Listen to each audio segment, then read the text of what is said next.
Esse é um tema que, desde o início da faculdade de medicina, eu sempre olhei, sempre me interessei, sempre busquei, eh, não tanto evidências científicas, mas sim, muitas vezes tinham estudos muito interessantes sobre o tema, mas principalmente o questionamento, né, de como é que se dá essa interação, principalmente a relação médico-paciente, a relação dentro dos grupos, dentro dos hospitais, nessas situações de comunicação não verbal, vamos dizer assim, tá?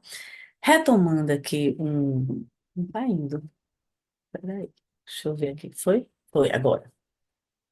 É, retomando, o conceito de espiritualidade, eu acho que é muito interessante, que eu gostaria de reiterar, já foi colocado, mas eu gostaria de reiterar, porque, né, algumas pessoas podem não ter assistido a conversa anterior.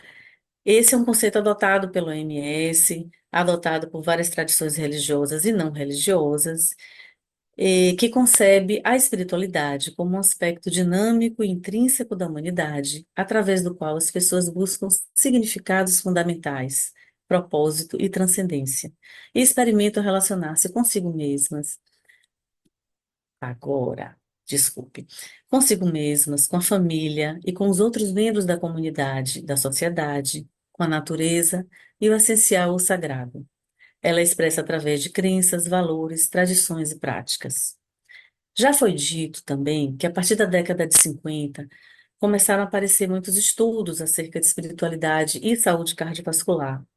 E a partir de 2000, especialmente a partir de 2010, nós observamos um incremento nesses estudos e relacionados com mecanismos fisiológicos, né? Ou seja, relacionando mecanismos fisiológicos com espiritualidade e saúde cardiovascular, tá? A gente sabe também que a mente, ela não pode ser compreendida como uma redução a processos biológicos. Vários neurocientistas e discutem até hoje isso, né? Se discute muito sobre isso. É, filósofos, existe uma linha na filosofia chamada filosofia da mente, que é uma linha muito recente, porque tem o que 60, 70 anos. Se discute como é que se dão os processos mentais, como é que se investiga a mente, porque na verdade, é um estudo, né, uma epistemologia de primeira pessoa, né, não tem um lá fora, né, tem um aqui dentro. E é, hoje a gente sabe, né, que, bom, o que mais se tem, né, como consenso, né, é que o consenso atualmente mais aceito de mente e dos processos mentais seria aquele que compreende a mente como uma entidade própria, sendo que o cérebro é capaz de captar e interagir e distribuir esses impulsos. Seria uma ideia análoga a um aparelho de TV ou uma tela de computador. Ou seja, a mente não se constitui num produto da atividade cerebral, como a ideia materialista anterior pensava, né, ou advogava. Uma das coisas interessantes é que as experiências relembradas de morte sugerem que a mente também não é local, ou seja, ela não é gerada nem está confinada ao cérebro ou ao corpo. Inclusive, as experiências de quase morte ocorrem quando a atividade cerebral está drasticamente reduzida, e não o contrário, né? Quem fala muito bem disso é Silvana, que tem experiência muito grande nesse tema. Então, eu estou só revisando, tá? Um pouco do que já foi dito para que a gente possa vincular, né, com o que eu tenho a dizer. Para a gente começar, eu acho que é interessante a gente rever um pouquinho o conceito do que é campo energético, o que é campo elétrico e o que é campo magnético, tá? Então, bem simplesmente, campo elétrico é aquele gerado por duas cargas, por cargas elétricas. Polo positivo, polo negativo, gerou carga elétrica, campo elétrico. Campo magnético é aquele gerado por cargas elétricas em movimento. Então, são correntes elétricas. O campo magnético, ele só atua em cargas, sobre cargas elétricas em movimento, que é a corrente elétrica, ou materiais magnéticos. Tá? É importante a gente ter em perspectiva essa ideia, né? Por quê? O campo elétrico do coração é 60 vezes maior em amplitude, tá? Campo elétrico, do que a atividade elétrica gerada pelo cérebro. O campo magnético do coração é 100 vezes maior em intensidade do que o campo gerado pelo cérebro. E o campo magnético do coração pode ser detectado a uma distância de mais ou menos 1 metro do corpo. Então, é importante a gente ter esses conceitos em mente, tá? E como é que se dá a relação cérebro, coração-cérebro, tá? Cada célula do nosso corpo, Um vamos quadrado no imaginar meio. isso. Oi? Vamos imaginar isso, né? Cada célula do nosso corpo é banhada por um ambiente externo e interno de forças magnéticas flutuantes. No sistema nervoso, a informação se dá nos intervalos de tempo entre os potenciais de ação, ou padrões de atividade elétrica, né? Assim como na comunicação, o moral nos intervalos de tempo entre os pulsos hormonais. Como o coração secreta vários hormônios, né, inclusive a ocitocina, a cada contração há um padrão de pulso hormonal que se correlaciona com os ritmos cardíacos. O coração gera uma onda de pressão que viaja rapidamente pelas artérias, muito mais rápido do que é, o fluxo real de sangue que a gente sente como pulso, tá? Essas ondas de pressão, elas, aspas, forçam a célula através dos capilares e expandem as artérias, né, fazendo com que se gere uma voltagem elétrica, assim como aplicam uma pressão às células de forma rítmica, fazendo com que algumas de suas proteínas gerem uma corrente elétrica.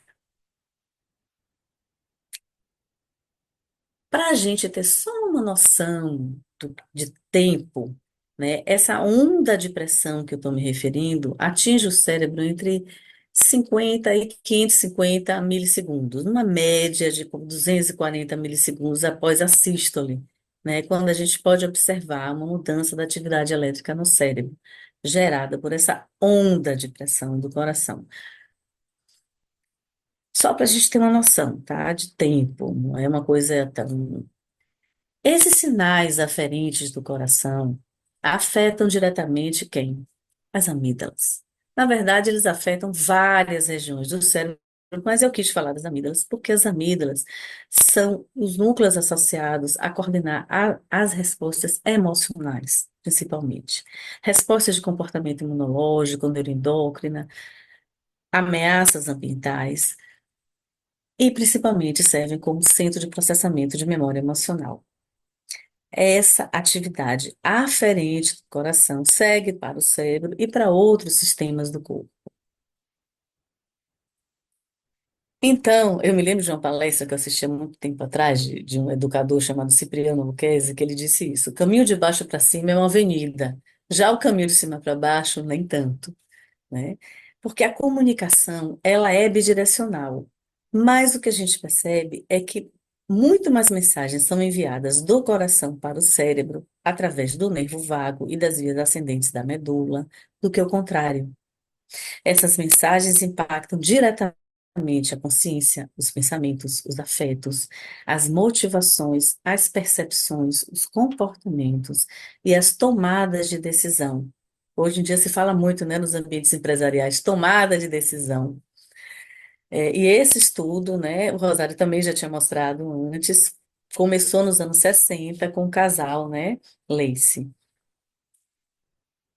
E aí a gente vai precisar falar um pouquinho sobre variabilidade da frequência cardíaca, né, que é o ponto-chave para a gente entender essa relação cérebro-coração. A variabilidade da frequência cardíaca, ela é a média, né, é uma medida de variações normais da frequência cardíaca, batimento a batimento. Então, a gente pode observar esse gráfico, né? Embaixo a gente tem um eletrocardiograma em vermelho, em cima a gente tem em azul o tempo de cada batimento, né? Batimento a batimento. Ela registra o tempo de cada batimento nessa linha azul. Então, o que que a gente observa? Mais ou menos entre 0 e 13 segundos, né? Essa frequência vai aumentando e depois há uma redução disso, ele começa a desacelerar e surge esse padrão de acelerações e desacelerações da frequência cardíaca. Isso é a base dos ritmos cardíacos. Então, por isso que eu falei, o coração também respira, porque isso lembra exatamente, né, esse movimento sinusoide, ondulatório que o coração faz e que é absolutamente saudável, absolutamente fisiológico, ok? Em 1988, Singer iniciou as publicações acerca da relação entre variabilidade de frequência cardíaca e risco de morte súbita. Em 2010, ele conseguiu correlacionar aumento da variabilidade de frequência cardíaca e longevidade. Tá? É importante a gente ter essa noção, né? Quando a gente fala de variabilidade de frequência cardíaca, a gente não está falando de frequência cardíaca, né? Claro que eu estou falando para cardiologista, todo mundo sabe, né? É, então, aqui a gente já mostrou. Bom, claro que nem tanto a céu, nem tanto a terra, né? Um nível ótimo de variabilidade reflete uma função saudável, uma capacidade de autorregulação e adaptabilidade. Muita variação não é bom, é arritmia. Né? E pouca variação reflete estados patológicos, diabéticos, cardiopatas, pessoas com câncer, né? Já se viu em várias patologias, essa pouca variação. Há o estresse crônico também e a senilidade, né? A senilidade também apresenta pouca variação. Uma vinhetazinha que eu achei muito interessante, em 1965, descobriu-se que o sofrimento fetal, o diagnóstico do sofrimento fetal no total, era precedido por uma redução da variabilidade de frequência cardíaca, né? E isso é muito interessante. É um preditor. Uma variabilidade de frequência cardíaca reduzida reflete uma redução da capacidade regulatória e está associada a diversas patologias, né? E isso se estende à regulação emocional, interação social, senso de coerência, estilos de enfrentamento. A variabilidade, ela é inversamente proporcional à frequência cardíaca. Isso é entendível. Quanto maior a frequência cardíaca, maior a possibilidade dessa variação acontecer. Mas em idosos e em cardiopatas, né, que usam beta-bloqueador e outras coisas, essa relação pode se perder, ok? Também para a gente ter noção disso, e Lenise vai falar muito bem disso num próximo encontro, né? Expert nesse assunto, só para a gente ter uma noção. Um desvio padrão de intervalo entre 50 e 100 milissegundos está relacionado a um risco 400% menor de morte, né, do que aqueles com valores abaixo de 50 milissegundos, né? Só para a gente ter essa noção. E aí, né? Então a gente vai para o conceito de coerência cardíaca ou ressonância cardíaca, né? O que é isso? Se a gente observa aí nesse gráfico, embaixo, no azul, a gente tem um estado de coerência. Então, essas ondas sinusoidais em azul, né? Esse paciente está em coerência cardíaca. E acima, em vermelho, a gente vê um total, né? Uma total incoerência. Isso aqui eu estou falando de variabilidade de frequência cardíaca, tá? Quando uma pessoa está no estado mais coerente, então há uma maior atividade do sistema nervoso parasimpático, uma maior sincronização cérebro-coração e dos sistemas fisiológicos, trato gastrointestinal, imunológico, respiratório. Ou seja, ao funcionar de uma forma coerente, o coração induz os outros sistemas a entrarem nesse estado, entre eles, entre os estados, e em si mesmo. Ou seja, em múltiplos sistemas oscilantes e dentro de cada sistema em si.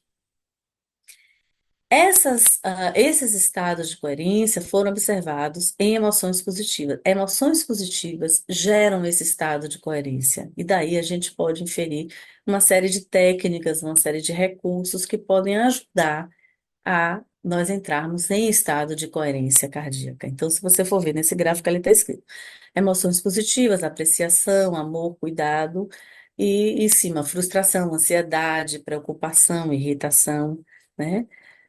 Isso está diretamente relacionado. Bom, e aí, assim, para além disso, né, para além do meu próprio sistema interno, é possível haver alguma comunicação no meu sistema, pessoa, para outro sistema, ou seja, entre pessoas, entre corações e cérebros entre as pessoas? Essa é uma pergunta, né? Ou seja, o campo eletromagnético gerado pelo coração de um indivíduo pode ser detectado de uma maneira relevante em outro indivíduo? E se sim, isso tem algum efeito biológico discernível, tá? Então, se utilizou técnicas de média de sinal para detectar, né? Sincronizando pico da onda R do eletrocardiograma de um sujeito em gravações de eletroencefalograma das ondas cerebrais, né? Eletroencefalograma de outro sujeito, tá?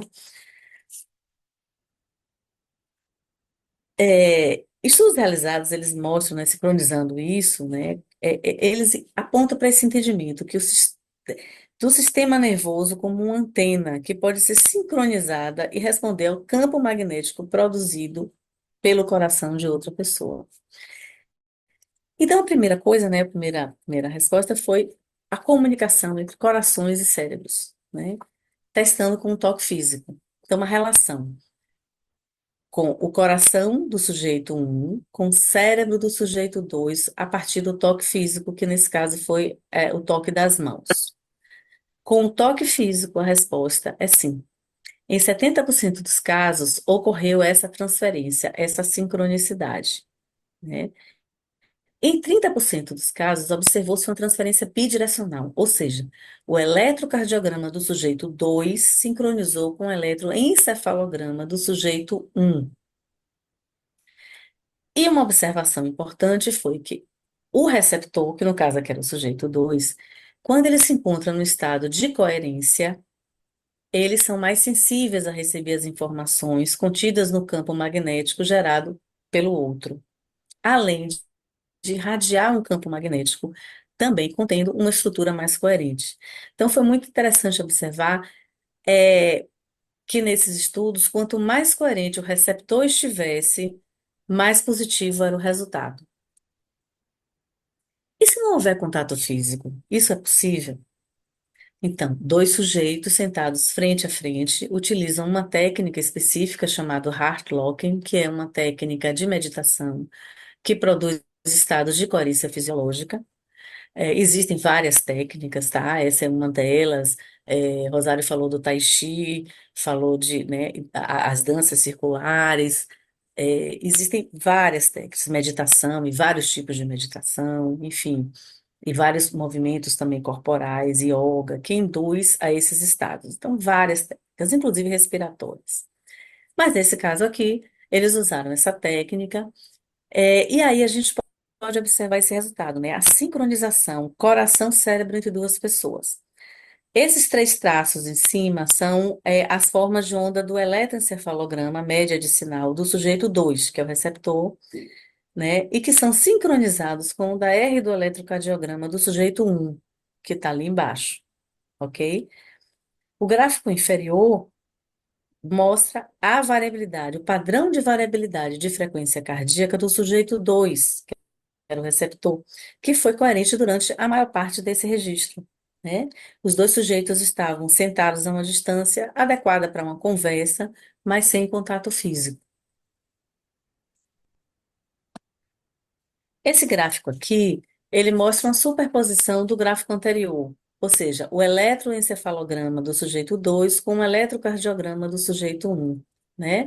Essa sobreposição mostra a similaridade, né, das formas de onda, indicando um alto grau de sincronização.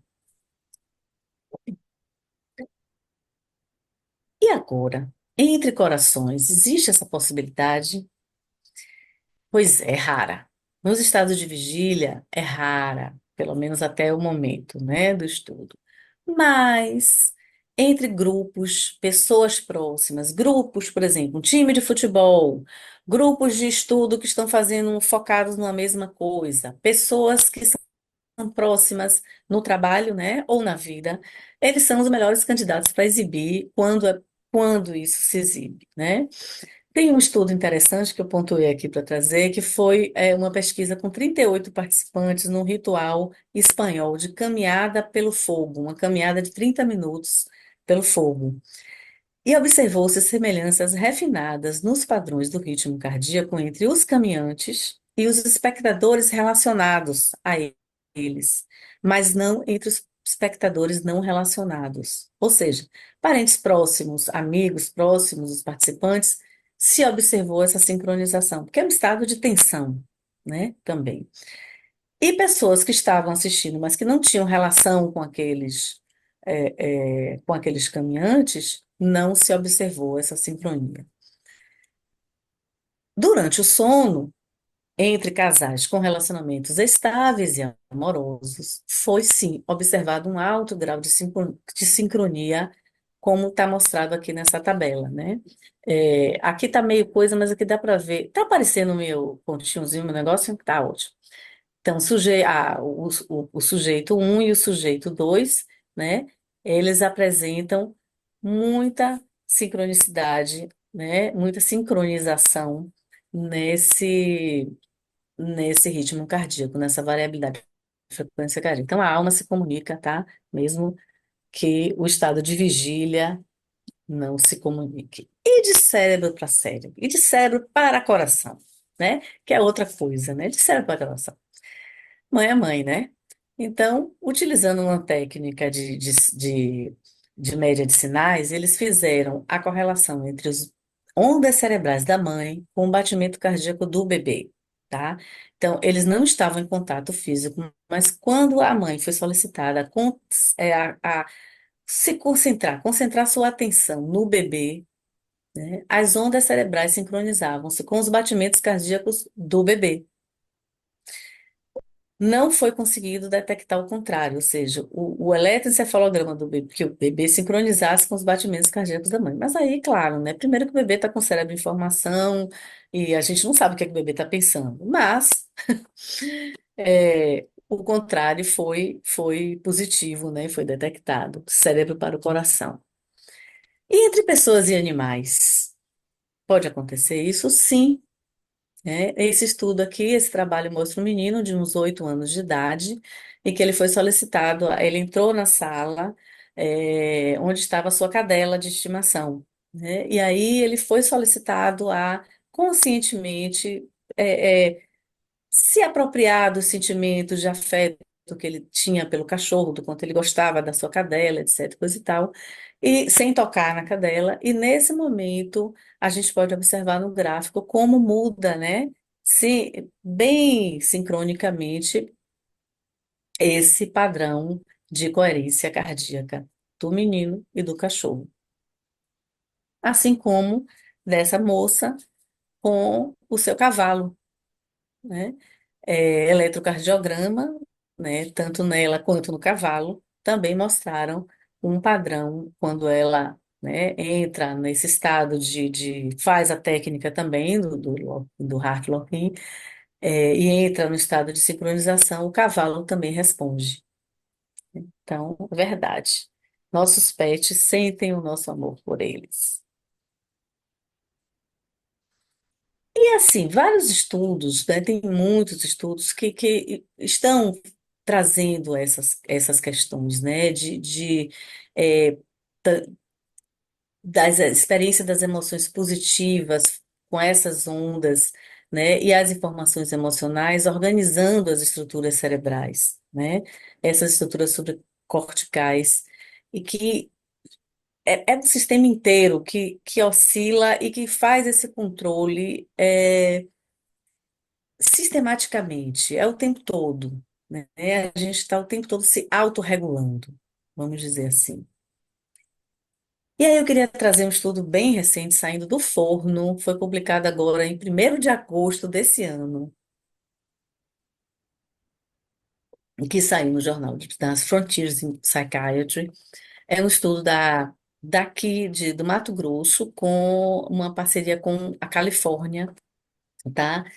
E que tem esse título, né, curioso, né, que é conexões ou correspondências, né, sintonização fisiológica e o que ele chama de flourish.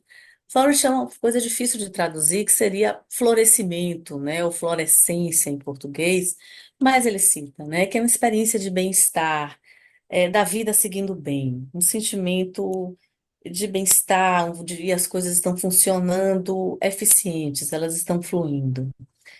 E se sabe, né, como ele coloca no início, que relacionamentos de alta qualidade são essenciais para o flourish, né?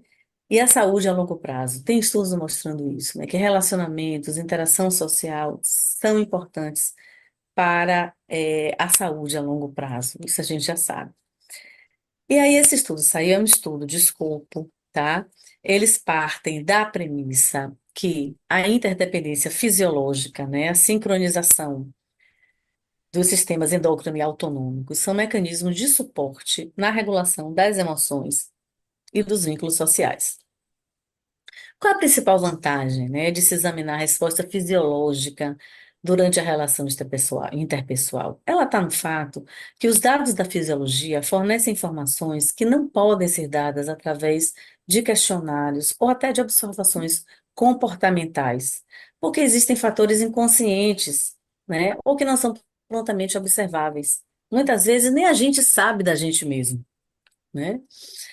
É importante esclarecer que não se trata de observação do outro, não é expressão facial, por exemplo, ou um gesto, ou um comportamento, ou um gesto físico, né, um gestual, mas de sincronização de estados fisiológicos, como o quê? Frequência cardíaca, frequência respiratória, níveis de pressão arterial, dosagem de cortisol na saliva, é, interação medida de eletrodérmica, né? Então, esses estados fisiológicos, né, entre indivíduos durante a interação social, refletindo um estado de regulação mútua e de conexão, né? A proposta é que a conexão fisiológica é, ela pode representar um mecanismo de suporte, e, em alguns casos, em algumas circunstâncias, até também atrapalhar a experiência do flourish, né? Então, vamos lá.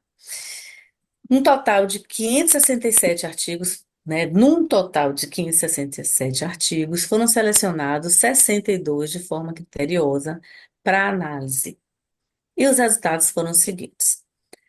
12 estudos examinaram o sistema nervoso autônomo em casais durante situações de conflito. Pressão arterial, frequência cardíaca, variabilidade de frequência cardíaca, arritmia sinusal e atividade eletrodérmica. 9 estudos avaliaram o sistema nervoso autônomo em casais em situações de interação afetiva positiva. 20 estudos avaliaram cortisol na saliva em casais em condições emocionais intensas. 14 estudos analisaram o sistema nervoso autônomo em parcerias não românticas, amigos, estranhos ou grupos. E 7 estudos avaliaram cortisol entre amigos e grupos.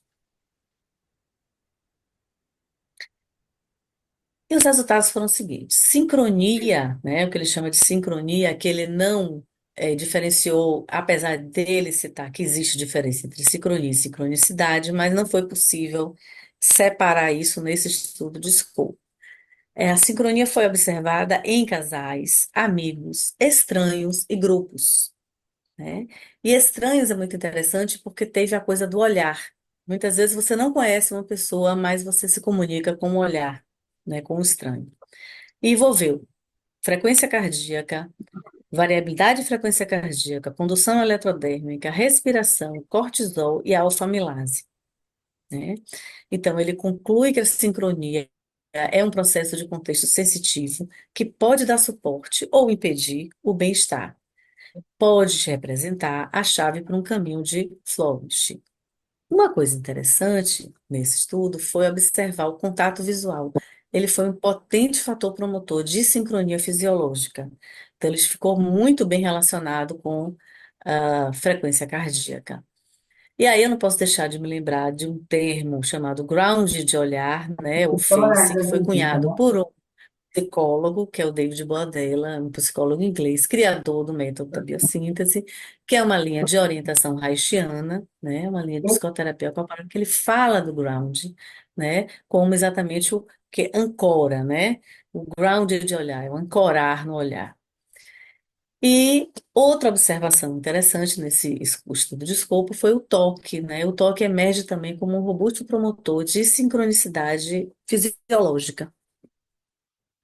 Tem também, e aí eu não trouxe, mas assim, a partir desses estudos de grupos, né? Que a gente seria sincronicidades ou, é, como que chama?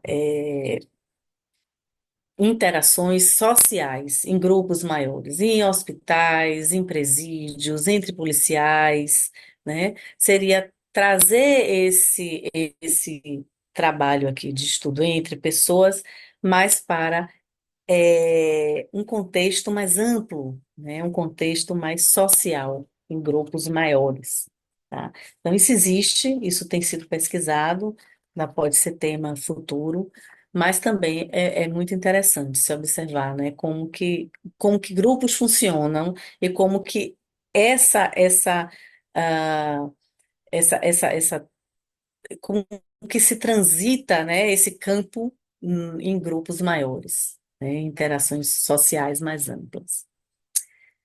E aí eu queria terminar essa pequena conversa aqui entre a gente com um pequeno texto e dois pedidos. O primeiro pedido é uma proposta, né, de Rosário, do trabalho dela, né, da tese de doutorado, que é sobre exatamente danças circulares, um estudo de não inferioridade, não é isso, Rosário? De reabilitação de exercícios físicos e danças circulares em mulheres com insuficiência cardíaca. Então, a dança circular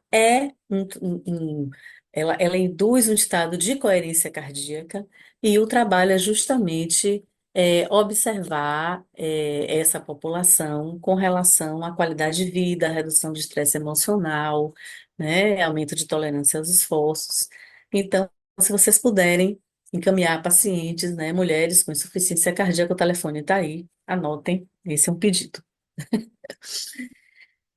E eu queria falar um textozinho para vocês. Eu só vou passar as imagens e vou ler o texto, ok? No nosso corpo, há locais que são plataformas, como estações de trem. Um porto seguro que, em tempestade, mesmo com ondas grandes, se mantém firme, farol e porto com ancoradouro. Assim é a plataforma cardíaca, porto para o que chega e o que sai dessas águas calmas ou turbulentas. Há navios e barcos e o mar dito tom, o ritmo. Não há o que temer. Há um farol e o porto é seguro. Ele converge, emerge e se diverte. Ele é a encruzilhada, a maior encruzilhada do nosso corpo. Porto de força que sustenta águas revoltas e permite navegar nos dias de sol. Esta plataforma é a estação que dita o ritmo da nossa vida, sempre no agora. Cuide dela. É isso.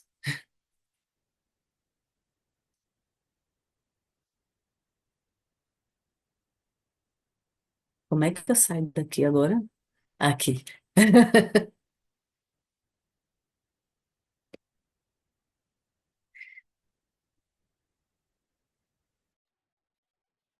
Então, Nila, parabéns. Linda palestra. Encantada aqui.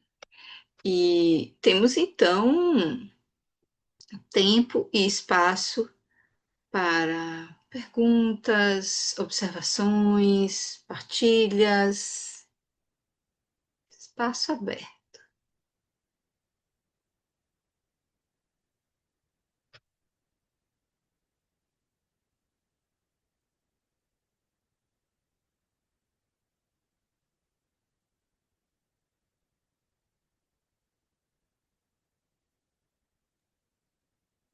Gente, ninguém vai falar nada, fale alguma coisa.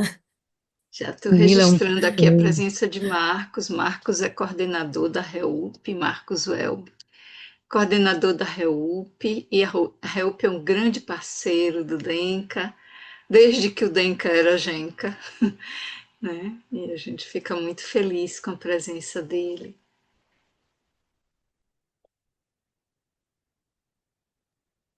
Parabéns, Nila. Parabéns ao Denca por essa palestra maravilhosa. Rosário, Nila, você fez uma palestra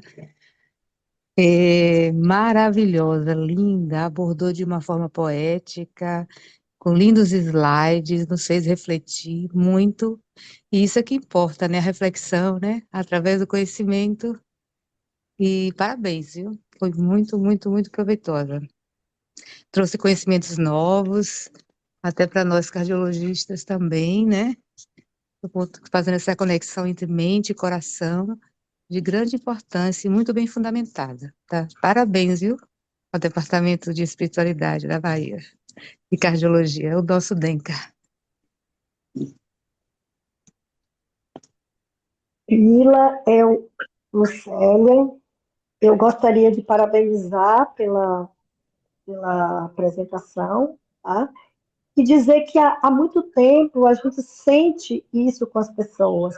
A gente sente um ambiente carregado, um ambiente pesado, e a gente sente um ambiente leve, um ambiente. Às vezes, quando chega uma pessoa, você sente um carrego. Quando a gente atende muito, quando acaba o dia, a gente sente assim, foram pessoas muito pesadas. E a gente não tinha ainda comprovação científica disso. Agora a gente passa a ter. Então, começa a se entender cientificamente essa sensação que é velha há muito tempo. Nossa presidente, Obrigada. Lucélia Rosário, Magalhães. você me inscreve que eu estou procurando a mãozinha aqui, não estou encontrando. Não precisa, está inscrito, pode falar. Mas eu acho que alguém pediu antes. Ivan também levantou a mão aí. Ivan, não estou vendo aqui. Eu sei que Ivan está Não, na sala desde cedo, aliás, foi o passou. primeiro a É chegar. porque eu vi É. uma mãozinha levantada e eu estou procurando a mãozinha aqui, não encontrei. Hum. Então, Realmente eu soltei um pedido mesmo para fazer uma pergunta para a professorinha, nossa querida palestrante, no sentido do seguinte: a gente está vivendo aí, eu trabalho muito com essa questão na terceira idade, as questões cardiológicas de terceira idade. E lá na casa, na nossa instituição de longa permanência, a gente tem feito um trabalho com a diversificação da tendência religiosa. Nós recebemos ali a cada 15 dias, quando não o pastor, nós trazemos o padre ali da região, cidade de São Sebastião, em São Paulo. Pergunta para a nossa mestra, é assim, há algum estudo que a senhora possa citar para mim nessa questão da influência dessa religiosidade? Porque o que a maioria deles eu já observei é a questão do ambiente de prece. A gente nota que a diminuição, eu trabalho com demenciados, né, os idosos com demência, e a gente percebe que muitas vezes eles saem daqueles quadros até um pouco mais delirantes à medida em que eles são levados à religiosidade deles. Só teria alguma coisa que pudesse me dar como referência bibliográfica? Obrigado a vocês pela atenção, viu? Deixa eu entender, eles saem de lá com uma alteração. Como é que você falou no final? Eu não consegui. Eles são residentes do Instituto Sim. de Longa Permanência, né? Antigamente a gente Hum, chamava isso de asilo ou casa de repouso. E aí a gente observou que muitas vezes, como eles quase todos eles fazem permanências de mais de 6 meses, às vezes eles hum, chegam lá com delírios, situações características da demência já na fase de senilidade, seja Alzheimer ou não. E a tá. gente notou que naqueles dias em que a gente tem a presença desses agentes religiosos, eles têm um sentimento, é muito mais fácil trabalhar com eles ficam um pouco mais calmos, eles ficam um Ah, pouco mais serenos a partir do dia em que eles recebem esse tipo de abordagem, né? Que é a abordagem religiosa. A senhora poderia me dizer hum, alguma coisa acerca de algum mestrado, alguma tese de mestrado ou doutorado, em que fale essa agregação desses Entendi. indivíduos, não necessariamente dos outros, mas como a senhora falou, na relação, né, entre um eletroencefalograma e um eletrocardiograma, mostrando uma sincronicidade energética, se tem alguma Isso, coisa que a senhora pudesse me dar como referência, algum texto isso. que a senhora tenha visto. Tem, sim, tem muita coisa sobre isso, tem muita coisa, alerta. O que, como você viu ali, né, o que se vê é que as pessoas que estão em coerência cardíaca, a gente se usa esse termo, né, são doadores de energia, ou eles reverberam no campo esse padrão, né, esse padrão de coerência. E isso pode atingir pessoas. A gente vê muito isso nas instituições religiosas, em que há não só sincronia de fase, porque todo mundo está, né? Como você vê também no campo de futebol, tá? Eu não estou trazendo só para a religião, mas é um fenômeno que se observa de sincronia de fase, mas também como doadores de energia. São aquelas pessoas, como a Lucélia falou, que chegam no ambiente, parece que fica tudo. Tem o que chega no ambiente e parece que, né, que deu uma mexida para pior, mas tem gente que chega no ambiente e parece que, nossa, a gente sente aquela leveza, aquela presença boa. E existe sim, Ivan, muitos trabalhos acerca disso, inclusive o que eu estava falando, que é em grupos sociais, trabalhos com técnicas de meditação, e nesse caso que você está falando, essas pessoas que, vamos dizer, induzem a talvez, eu não sei, mas provavelmente, né, a um ritual religioso, alguma coisa nesse sentido, que gera nesses indivíduos essa coerência, né? O que a gente está chamando de coerência, esse estado de coerência cardíaca que é atingido por diversas atividades, inclusive a atividade religiosa, além de serem pessoas naturalmente doadoras, vamos dizer assim, de coerência cardíaca. Então, existe sim, eu não tenho nenhum assim, tem esse aqui, tá? Não, não tenho para te dar, mas assim, eu posso passar meu e-mail e tudo, e depois eu te mando. Rosário deve ter alguma coisa nesse sentido, né? Porque ela está diretamente envolvida nesse trabalho dela de doutorado. Fala aí, Rosário. Nila, Não, eu tenho o aqui é e-mail dele. Não, mas eu Lenice. Pronto, tenho então sim. tá tudo Eu certo. tenho alguns Mas existe, estudos. viu? Existe existe. Existe. E assim, é interessante porque esses estudos, eles começam como estudos observacionais, como na maioria dessas hipóteses que são geradas, eles iniciam como estudos observacionais, e existe um grande estudo, também posso te passar depois, exclusivamente com idosos, mostrando que a religiosidade, na verdade, a religiosidade não organizacional, porque existem vários estudos com a religiosidade organizacional, mostrando que sobre infarto, a própria longevidade é menor, né? O menor o infarto, a prevalência e incidência de infarto, e a longevidade maior em pessoas que aderem a práticas religiosas organizacionais. Isso existem vários, mas existe um que me ocorre aqui agora e que posso te mandar referência, que mostra que a religiosidade não organizacional, ou seja, as preces, as leituras de livros sagrados, a simples audição de músicas religiosas e tudo mais, está associado a um menor índice de infarto e a maior longevidade nos idosos. Então, se começou por aí, observa-se que este fenômeno acontece. Por que será? Claro que são muitas as hipóteses, as que Nila trouxe são fantásticas, mas assim, é um imbricado que a gente ainda está longe de conhecer toda todo o escopo, né, desse imbricado. Mas é isso. Lene, tá querendo falar? Diga aí, Lene, olha Boa lá. noite. Lene Boa noite, madrugada aí, amor. né, Lene? Não sei Aqui é como é de que você tá madrugada. acordada. Eu não vou botar a imagem porque eu estou de camisola. É o seguinte,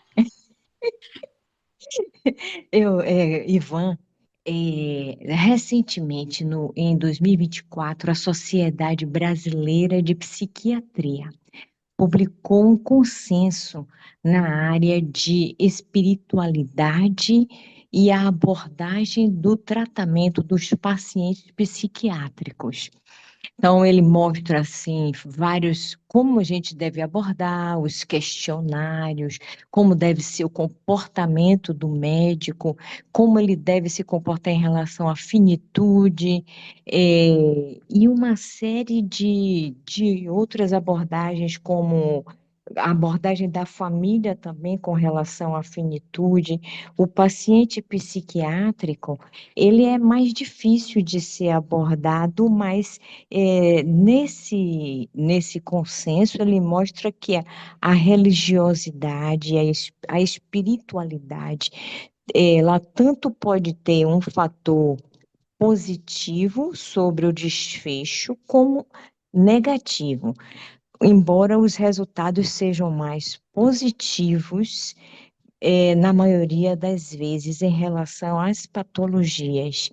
Então, o paciente que tem um pensamento positivo e que acredita em algum ser superior e que ele vai se curar, ele tem desfechos melhores. Aqueles pacientes psiquiátricos que não seguem, não só o psiquiátrico, mas qualquer tipo de paciente que não tem uma religiosidade ou que tem uma religiosidade que é contrária a determinados tipos de tratamento. Por exemplo, um paciente sofre de uma anemia severa, mas ele não pode tomar sangue.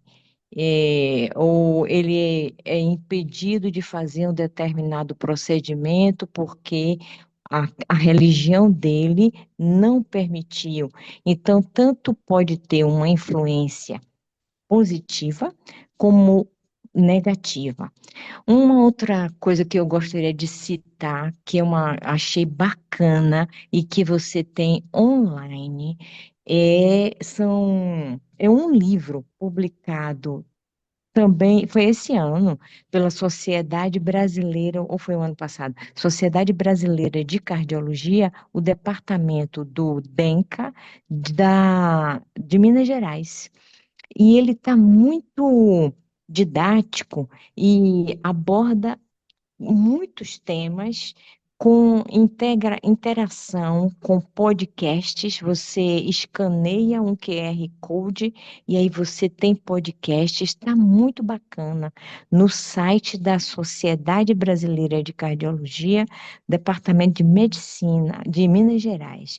Você pode depois, se quiser, entrar em contato comigo. As meninas lhe dão meu contato que eu passo para vocês, mas na minha apresentação da próxima semana, próxima semana não, próximo mês, final do mês, eu vou mostrar essa bibliografia. É isso. Agora, Nila, você já deu uma adiantada muito grande na minha parte, viu? Fez um crau, nhau, então eu vou falar da variabilidade do RR, mas vou entrar também na minha experiência do meu dia a dia com a eletrofisiologia mesmo, na prática. Situações difíceis de serem abordadas, mas que eu vi que a espiritualidade ajudou. É isso aí. Um beijo para vocês. Marcos, vamos lá então.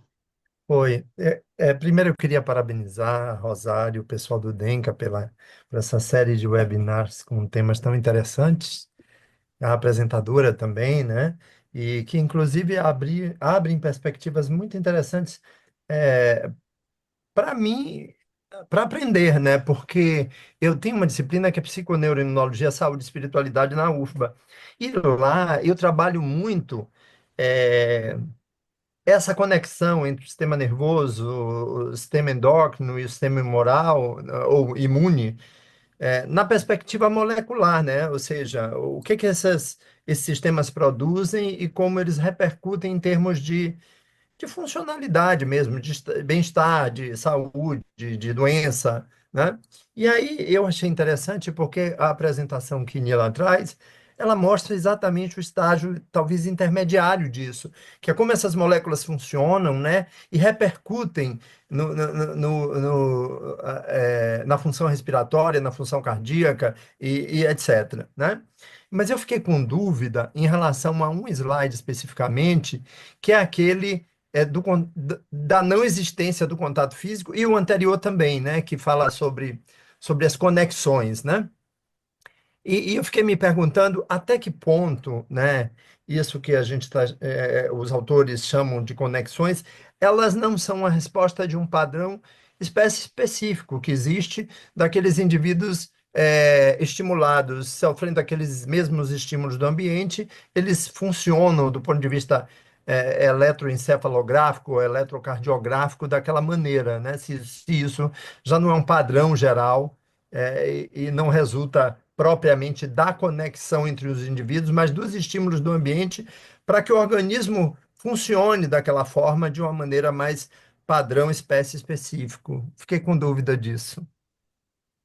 Você está falando de que gráfico, Marcos? Não, foi de uma figura que você mostrou, Aham, uma figura que tem uma imagem assim de dois samurais, umas coisas conectadas na frente, e ao lado hum. tem, e se não houver contato físico, é o título do slide, né? Ah, tá, sim, tá. Eu tô ligada nesse. Aí Posso, tem lá posso o passar aqui? sujeito um, o eletroencefalograma, sujeito ou 2, o sujeito um, o eletrocardiograma, e o sujeito Sim. 2, o HRV. E mostra uma superposição de padrões, né, eletrográficos aí, e que o que eu estaria querendo saber é até que ponto isso não reflete um padrão normal nessas condições de tranquilidade, de serenidade, de meditação, ou Hum, ao invés de uma conexão para gerar tá, Então, a entendi. pergunta É seria porque mais a ou menos questão. isso. Como é que os Entendi. autores diferem uma coisa da outra? Como é que eles controlam isso? No tempo, deixa eu te mostrar, deixa eu ver se eu tô tentando. Volta. Como é que eu faço? Na Stop. setinha lá embaixo. Tá. Não, você volta na É, setinha. aqui, deixa eu ver se eu acho. Aqui. Ah, tá. Share. Ah, tá. Ele foi. Então, gente, por que que ele não tá Foi, aí? você precisa só voltar na setinha. Eu tô voltando na setinha. Não tá indo. A setinha aqui, eu tô voltando. Na Deixa eu ver setinha se na eu... tela. Eu não tenho Na... como fazer isso. Não, é isso que eu tô fazendo aqui. Ah, tá. Vai. Voltou agora. Agora voltou. É essa imagem aqui que você está falando, né? É essa. É essa aí, essa aí. É É. essa imagem aqui. Eu achei Então, interessante os padrões, assim, ah, se e, você pra, e é um observar aqui, padrão. Se isso for uma aqui é o conexão estado. realmente, é um padrão de conexão muito grande, entendeu? Aham, eles deram um E, melhor exemplo, né? e É até exatamente que aqui, ó. ponto isso não é uma coisa entre espécies que funcionam nessas condições dessa mesma forma, ao invés de uma conexão que leva os indivíduos a terem esse mesmo padrão? Mas se você observar, aqui é de um indivíduo e aqui é de outro, Sim. né? Aqui é o do indivíduo que desse eletroencefalograma aqui, né? Aham. Então, esse indivíduo aqui na coerência cardíaca, que é o receptor, aqui é o padrão do eletro, essas três derivações são do eletroencefalograma, né? Então, Uhum. assim, eu entendi o que você perguntou, mas assim, olha como a sua pergunta seria, é, será que isso é uma coincidência Isso, de talvez uma padrão? coincidência do padrão da espécie funcionar assim nessas condições, ou existe mesmo uma conexão entre eles aí que está influenciando nesse padrão? Como é que isso foi controlado? Ah, tá. Nesse trabalho específico, porque foram vários participantes, foram várias pessoas, né, que tiveram isso. Algumas não tiveram isso, mas outras apresentaram, porque você vê que é milissegundos, né?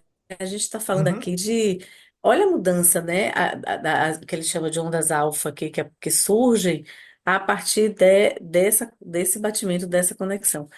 Ah, Porque foram vários estudos, sabe? Isso é muita Uhum. coisa, vou te dizer. Mas isso aconteceu num bom percentual entre essas pessoas. Só que isso não acontece o tempo todo. É quando a pessoa se concentra para fazer o trabalho. Aham. Quando ela sai do trabalho, isso não acontece. Então, talvez no sentido de que quando isso não está sendo, quando isso não está no foco, isso desaparece. Que é a mesma coisa da situação aqui, por exemplo, do menino com o cachorro, né? É muito improvável que isso aqui seja só coincidência. É Não, sempre coincidência eu possível, não né? diria, mas pode ser um padrão entre espécies que estão no grupo dos mamíferos. Eu não sei se cardiologicamente eles funcionam assim, não? Não, é, Não, Ah, esse estudo outro que Nila mostra, eu acho que eu lembro dele, que realmente a gente passou o primeiro semestre todo estudando essas coisas. É, aqui, o Zoom cancelando. Mas assim, Marcos, o controle foi ele fazer desses mesmos indivíduos sem a presença do outro.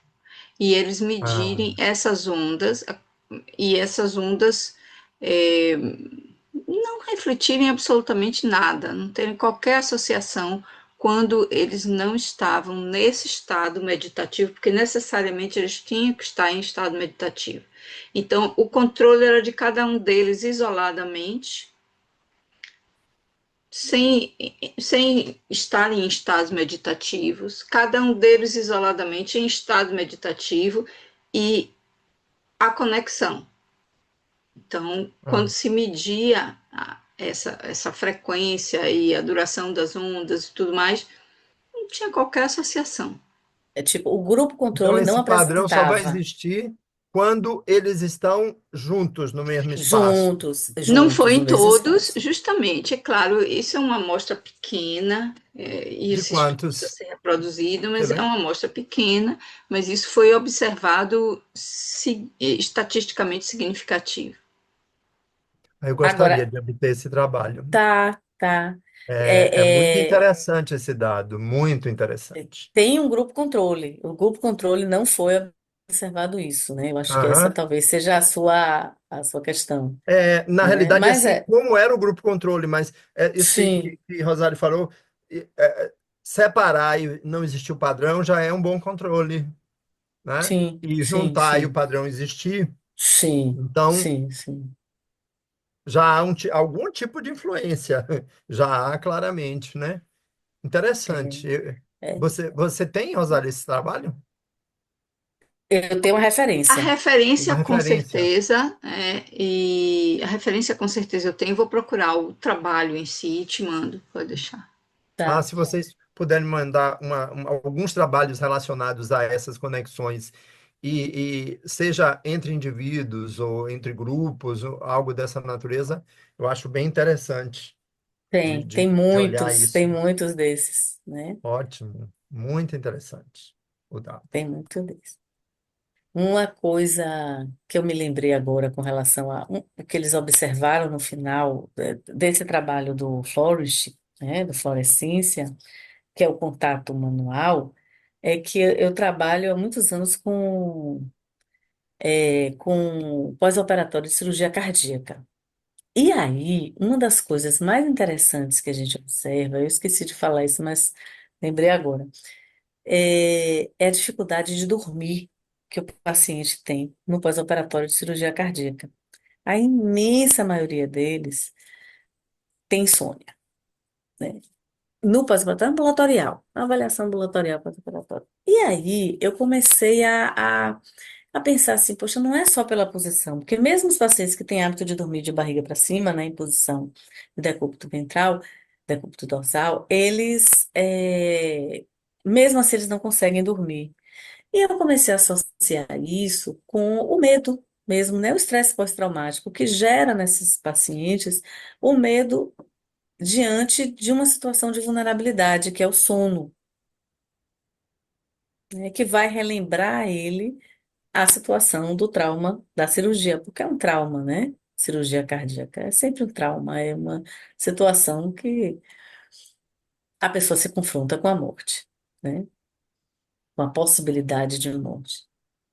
E aí eu comecei a fazer o seguinte, eu fiz, olha, vamos fazer o seguinte, Maria é casado, ou tem alguém, tem um filho, tem uma filha, você dorme com alguém, durmo. O que você vai fazer é o seguinte, você vai segurar na mão da pessoa e vai deixar que ela durma. O parceiro vai deixar que o paciente durma antes dele, ele vai velar o sono daquele paciente que está, no meu entender, então, agora, em estresse pós-traumático, né? E como isso tem tido resultados interessantes, né? Que é o toque da mão, é a pessoa sentir que tem alguém ali e que ela pode mergulhar naquele lugar que é o lugar da vulnerabilidade, é o lugar simbólico da morte, que é o dormir, né? Então, quando esse estudo falou do toque como né, uma coisa importante, um ponto muito fundamental, eu me lembrei é, desse conselho que eu dou toda terça-feira para os pacientes que dizem, não consigo dormir. Eu digo, ó, pega na mão da mulher, ó, não dorme antes dele, você não pode dormir, você tem que esperar ele dormir para ele ter essa sensação. Porque é uma mensagem que você dá para o corpo, você não está dando para a cabeça. O corpo precisa entender, ele precisa receber essa mensagem. Tem alguém aqui cuidando de mim enquanto eu vou para um lugar desconhecido, né? Então, isso tem, obviamente, né, um aspecto psíquico, um aspecto metafórico, mas tem um aspecto também né, fisiológico, do corpo mesmo, entender o que está sendo passado para ele, né? Não era isso que eu terminei esquecendo, mas que eu achei bem interessante. Mais algum questionamento, alguma colocação, alguma observação, alguma contribuição? A gente está chegando no final do nosso. Acho que eu conseguimos cumprir o tempo, né? Sim, Então, você deu perfeito. bastante espaço para discussão, maravilhoso, tudo hoje. Bem Então, a gente resumidinho. pode fechar, mais uma vez, agradecendo a presença de todos, uma alegria muito grande. Lembrando que setembro, não tenho aqui a data exata, mas vocês já receberam a programação. Nós vamos estar com Lenises, que vai poder aprofundar bastante em relação à eletrofisiologia e todos esses pontos que a gente está abordando da relação espiritualidade, mente, cérebro, coração. Quem já se inscreveu não precisa se inscrever de novo, mas se puderem divulgar, a gente agradece muito, tá? Sejam 30 de setembro, tá? 30 de 30 de setembro. setembro. Então, pronto, 30 de setembro às 20 horas. O link vai ser sempre este. Caso as pessoas a quem vocês divulguem em cima da hora, quero entrar, não tem problema nenhum. O card das palestras individuais, o link é clicável, então vocês clicam no link, chegam aqui na sala, mesmo se não tiverem feito a inscrição.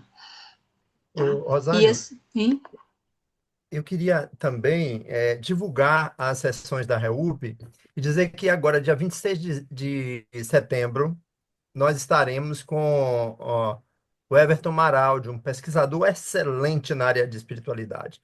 fantástico. Olha, assisti-lo é uma coisa fantástica, fundamenta muito bem, tem uma vasta experiência em pesquisa, em fenômenos anômalos, uma série, agora está envolvido em pesquisa também com mediunidade. Então, sintam-se convidados, né, às 19 horas do dia 20, é a última sexta-feira do mês de setembro. Obrigado. Nesta mesma sala. Mesmo assim. Eu estou adorando que essa sala minha está recebendo tanta gente bacana.